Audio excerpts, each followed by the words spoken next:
Shalom Aleichem, good evening. Welcome back to 30 Letters in 30 Days. Class number 22. We're in the home stretch. Today was Beis Nisan. Beis Nisan, of course, is a very important day on the Chabad calendar. Beis Nisan means the second day of the Hebrew month of Nisan. But why is that an important day? That is the Yortzeit, Hilula of the Rebbe Rashab, the fifth Rebbe of Chabad. And we have a story that is told, not only it was told, but the Rebbe told about the last moments of the Rebbe Rashab when he conveyed the message, Ich gehe jetzt in Himmel, I'm going now into heaven. Die Ksovim los ich eich, and I leave for you the writings, all of my Hasidic writings. And the Rebbe spoke about the deep meaning of that last will and testament, so to speak, of the Rebbe Rashab.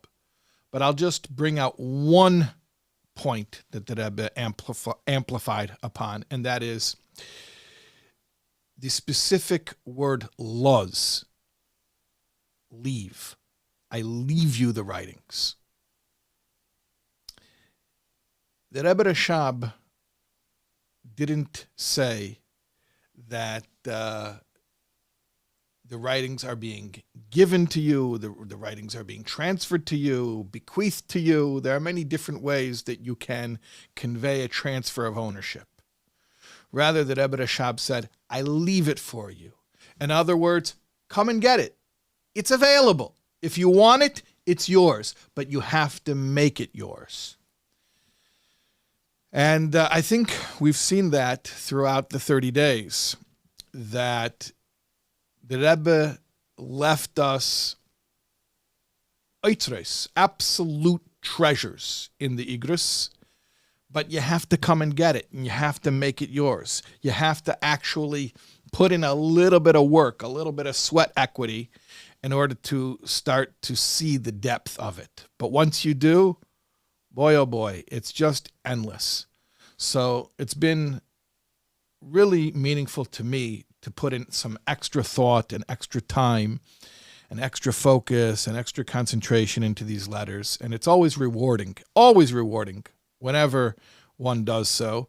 So thank you for giving me the impetus to do so these past 21 evenings, and for the next, tonight, including tonight, 9 evenings until Yud Aleph Nisan. Okay. Letter number 22.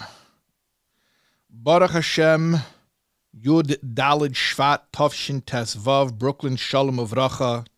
The date is the 14th day of Shvat. Greetings and blessings, which means the Rebbe is writing to a man, as we have said before. Here it is apparent that the Rebbe is speaking to somebody who it seems may be a rabbi. It seems he may have something to do with a shul. It's not entirely clear, but we'll read the letter and we'll try to piece it together. Niskabel michtove meches shvat v'chein gam hapan miyem heilula.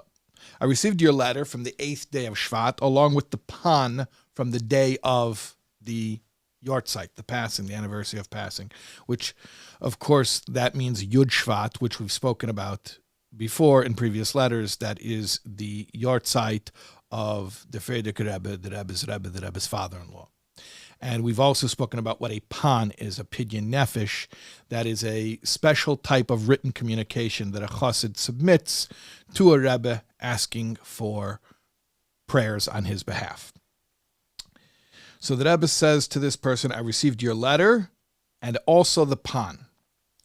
Al heder haksiva. Now regarding this, that you say to me that you have no excuse for the lack of your writing to me.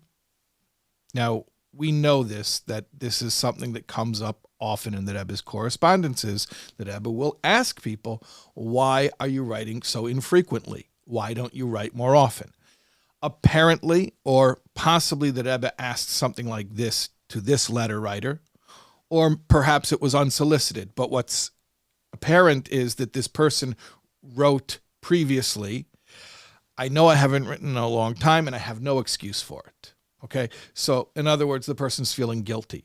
I think this is probably useful for us right now because if you've been following along with how often the Rebbe asks for people to write to him, maybe one or two people out there considered feeling guilty. Now, I'm just going to ask you, do you think the Rebbe wants people to feel guilty about not writing to him? What do you think? You're right. He doesn't want you to feel guilty about it. Okay, so then why does he mention it? You know I feel guilty when you mention it. Okay, let's find out. Hine ksavti lekama maha'emdim b'kishem ichtovim iti. I've written to many people who correspond with me. In other words, the Rebbe is saying, this is something that comes up quite often that I have to clarify this point. Shaloi lezeh kavonosi. This is not my intention. That's not my point. I'm not trying to lay a guilt trip on you. That's not what I'm saying.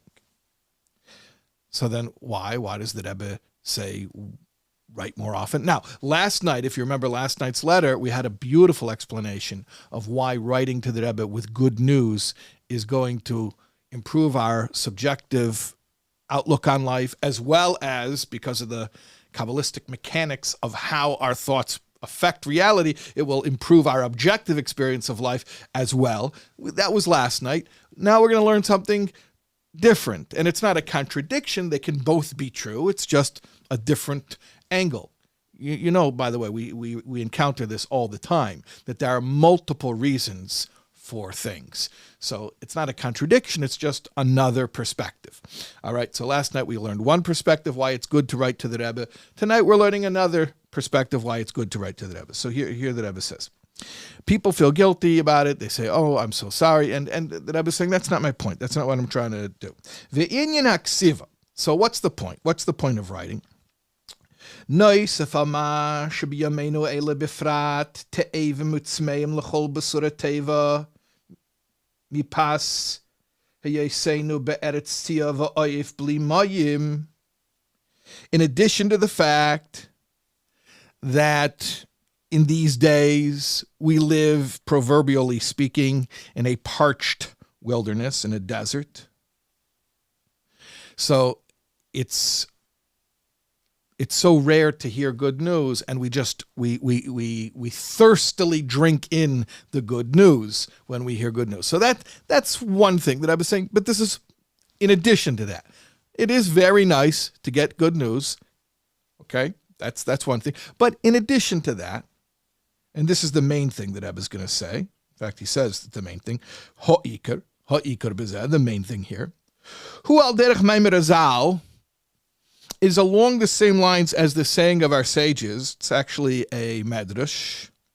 Ilu hayu Ruvain yedeya shetikasa pula seichulo. If Ruvain would have known that his act was written, meaning written in the Torah, and the Rebbe gives the source, Vayikra Rabba Perek Lamed Aleph. I actually think it's Perek Lamed Dalet. It might be a typo. Ayin Sham Yifas Toyar. And also look in the commentary on the Medrash called Yifas Toyar. Okay, let me explain a little bit here. Ruvain here means the biblical Ruvain. It means Joseph's brother, Ruvain.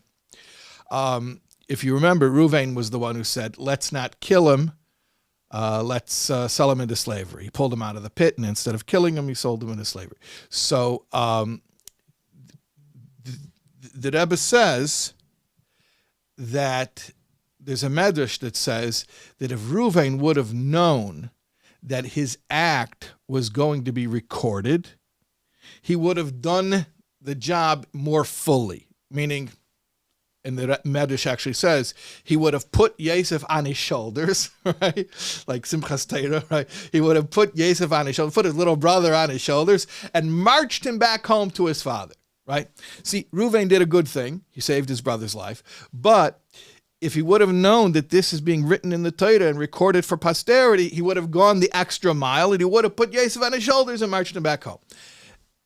The Medrash continues and gives a couple more examples of similar things. It says, if Aharon would have known that when Moshe, after the Moshe had his burning bush experience, and he said that I can't be the one to redeem the Jews because I have an older brother, and really he should be the one to redeem the Jews, and Hashem tells Moshe, no, Aaron's happy for you, go out and see him, you're going to see he's happy, and he went out, and Aaron was all happy, oh, yay, baby brother, you're going to be the redeemer, which was very nice, but the Medrash says if Aharon would have known that that episode was going to be recorded for eternity in the Torah, he would have come out with a marching band. That's what it says, with what do you call it, tambourines and with flutes, with a marching band.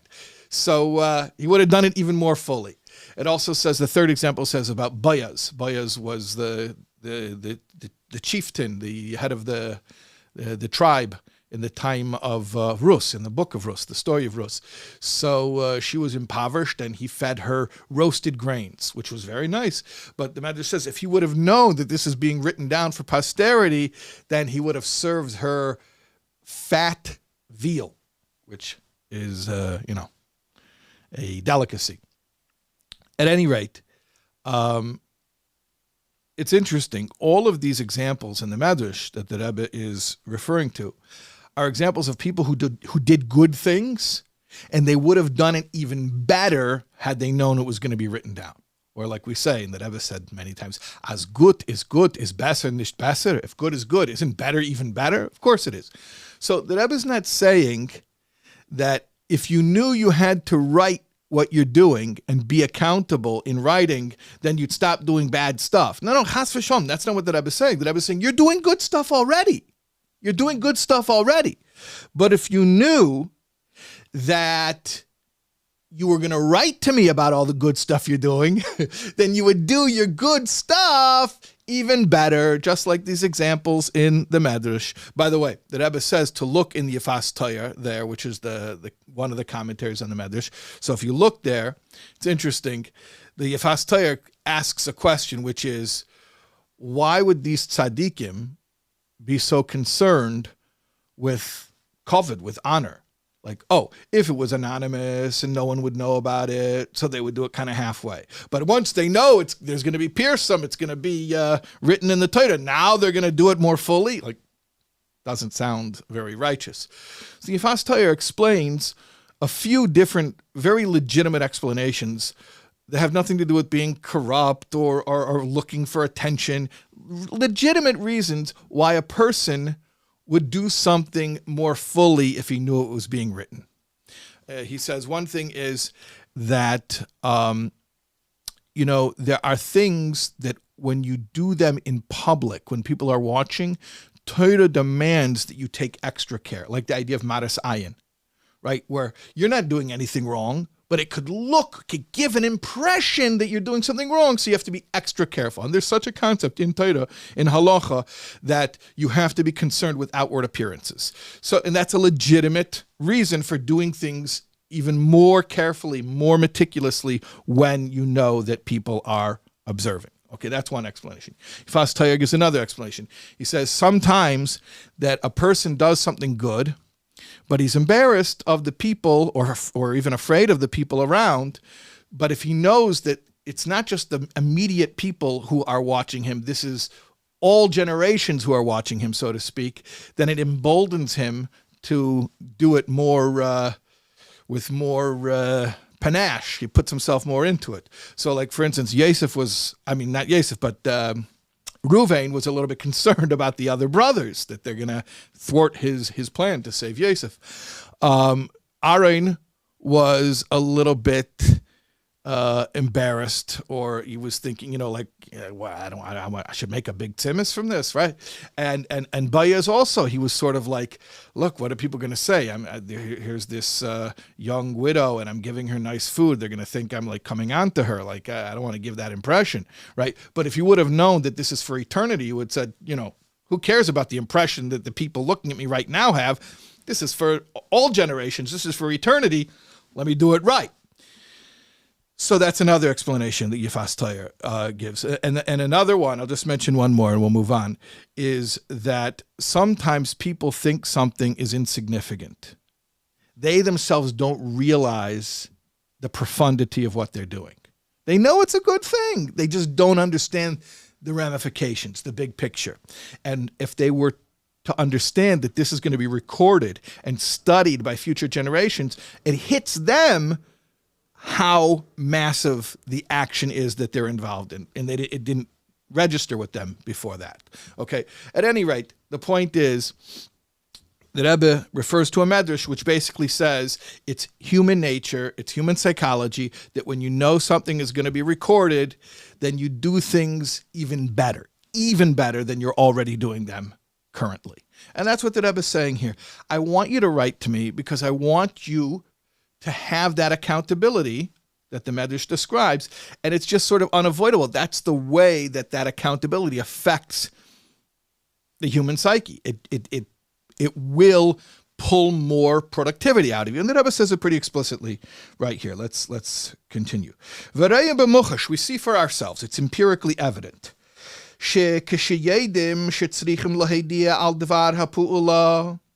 When a person knows that he has to report about what he's doing, and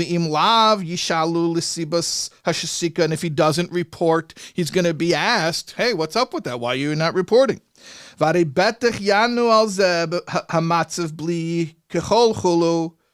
then he knows for sure he's got to report without any cosmetics, without any massaging, without what they call it, spin, without any spin. So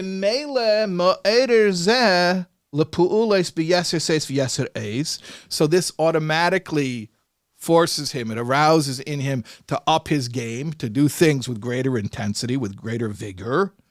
Until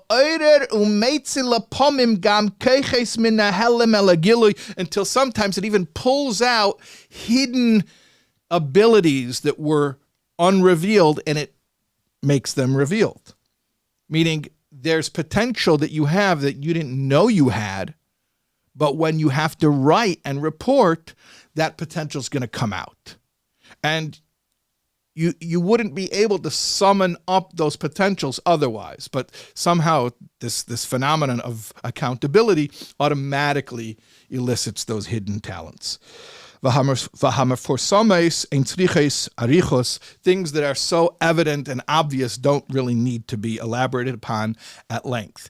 At any rate, so another reason why accountability is so important and writing to the Rebbe is so important. All right, now another point. Masha Kesef, this which you write, Shibishchuna Chadosha, in your new neighborhood, and then you don't know about an appropriate place. I'm not sure exactly what this means. It sounds like it means a place to maybe set up a shul, maybe to give classes, but I'm not certain. At any rate, the person says, I'm in a new neighborhood, I moved, I relocated, and I don't know about a good place, a good location, where to get situated. The Rebbe says, listen, everything that has to do with Torah mitzvahs has to come through toil.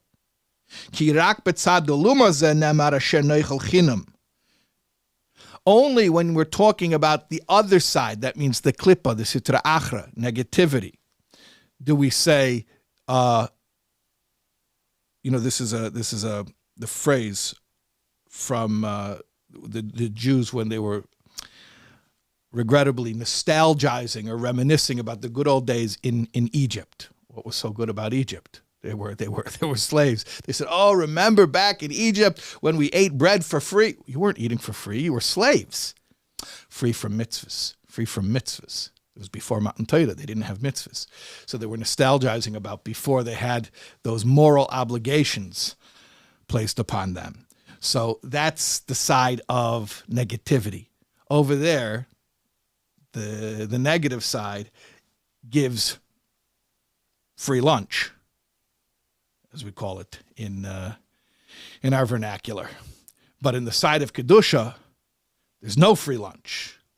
Or like Reb Shimka Lazarov, the head shliach from Texas, says, there's no free lunch.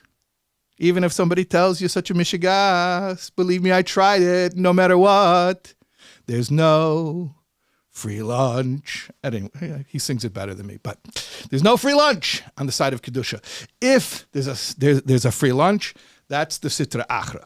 So this guy, apparently he was writing to the Rebbe and saying, well, you're going to see, he actually, I think he either wistfully expressed the desire for a miracle, or perhaps he even went as far as to ask the Rebbe to perform a miracle.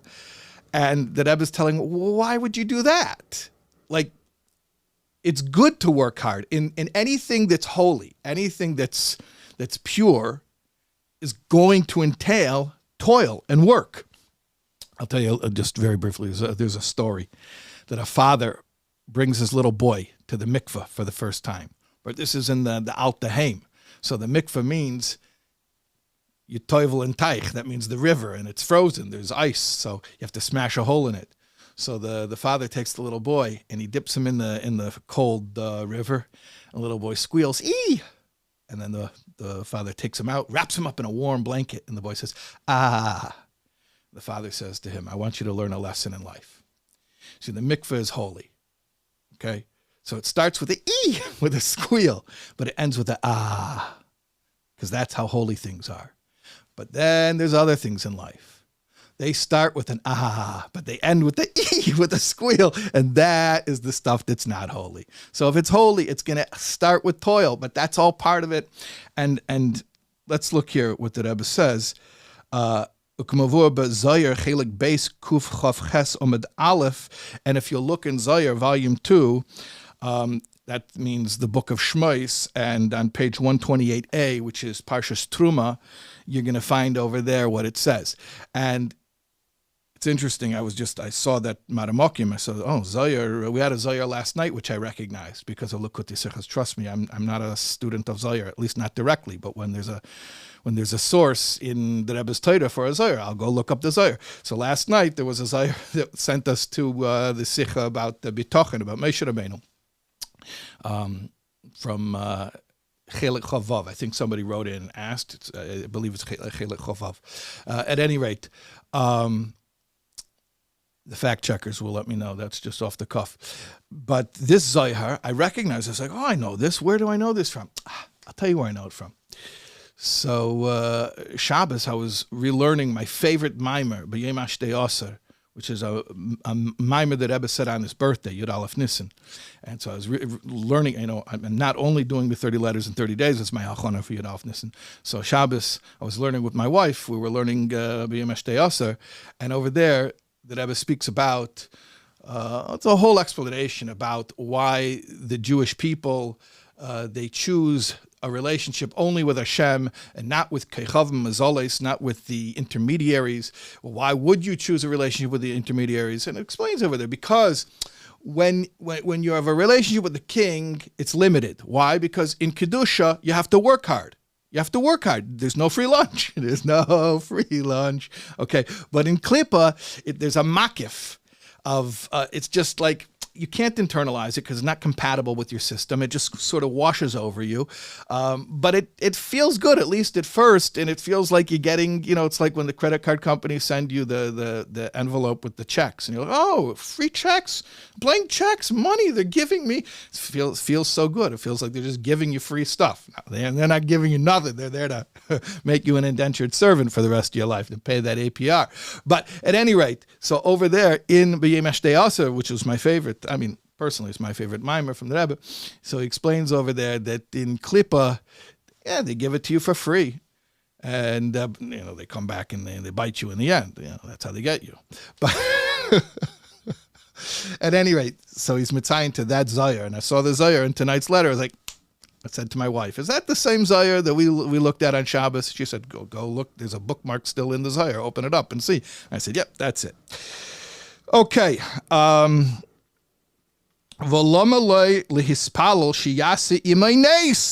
why are you davening for a miracle and the miracle's going to come and give you an easy way out and spoil all the hard work for you.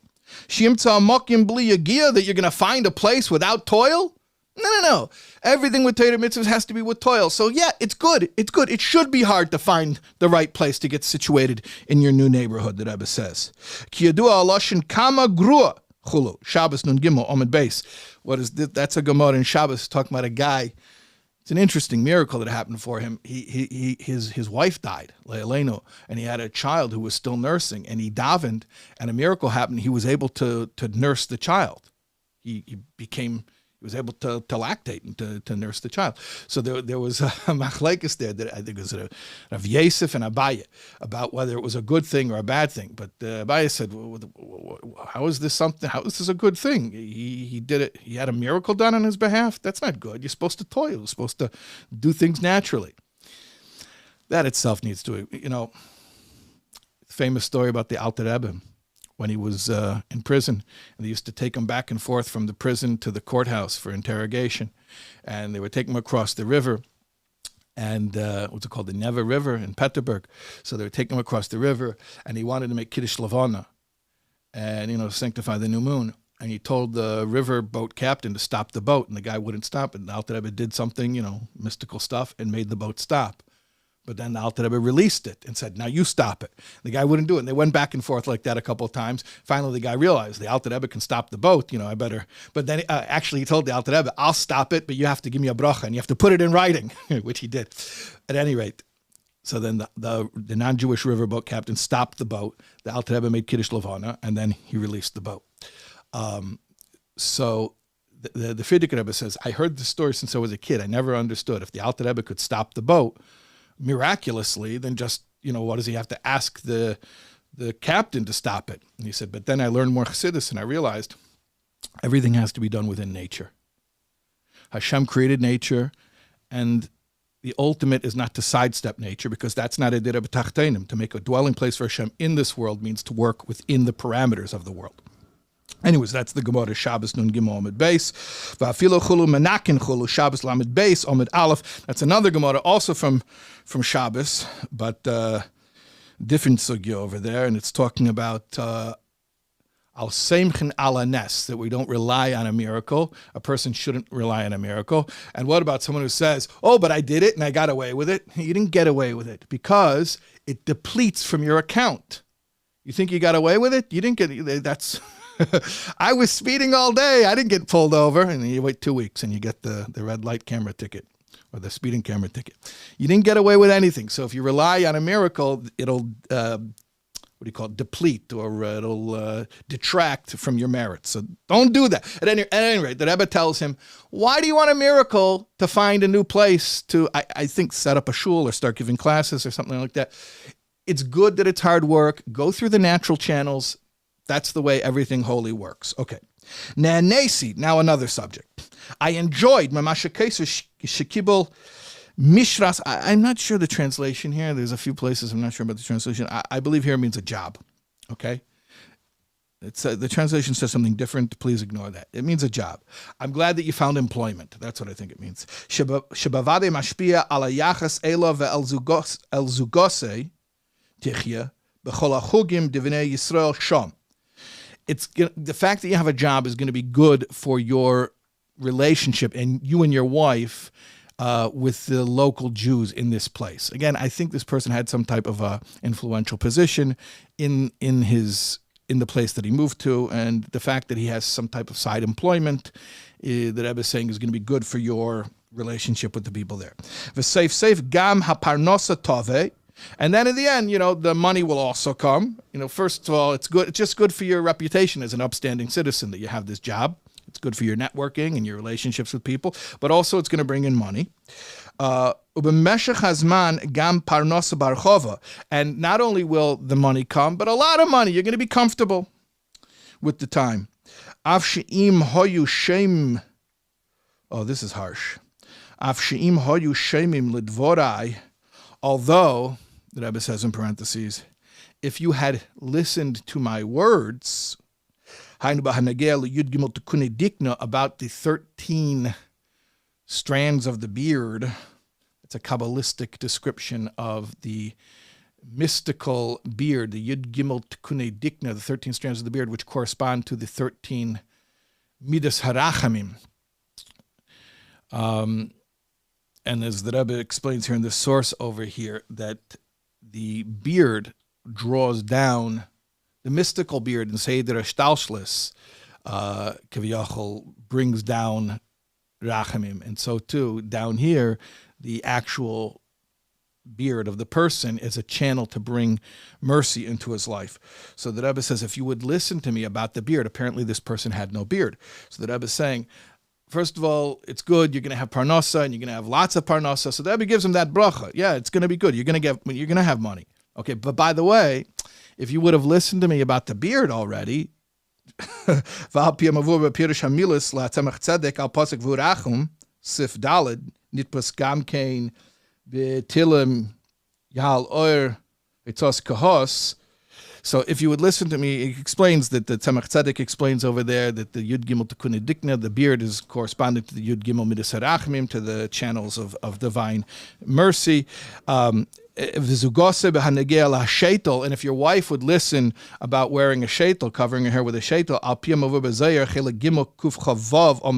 over there in that zayir, it says actually that the sustenance, the material sustenance of the home can be affected, or even to the extent of being dependent upon the woman following this mitzvah of covering her hair. So the Rebbe says, you're going to have parnasa, you can have a lot of parnasa, but by the way, if you would grow a beard and your wife would cover her hair, you would have had the parnasa already. Kvar hoye shinu mamish b'mitzias haparnasa nira be'enei basar. You would already have seen a change in your livelihood that is readily observable to physical eyes. Afilu, nira be'enei basar afilu. That's even discernible to physical eyes. Yeah. Uma yesh biyodi laseis b'shnei anyonim elu neisef ala diber. What can I do about those two things other than speak about it? So here, I mentioned it again. The Rebbe makes clear he's mentioned it before.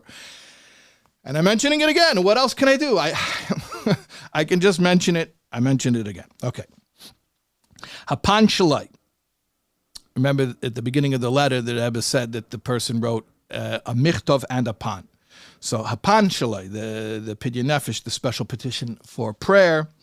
Ekraeu be'ez rotzen alatzian hakadosh shel kveit kedushas meir v'chomi admor zecher tzadik v'kadosh levrocha l'chayeho elam haba nishmase beginze meremim zechuse yagen aleinu. I will read that pan at a propitious time at the oil, at the resting place of my father-in-law, my Rebbe. That's what the Rebbe did with all the panim. V'Hashem yisborach yemale yemei her yin zukosei tichye kishura v'nokel.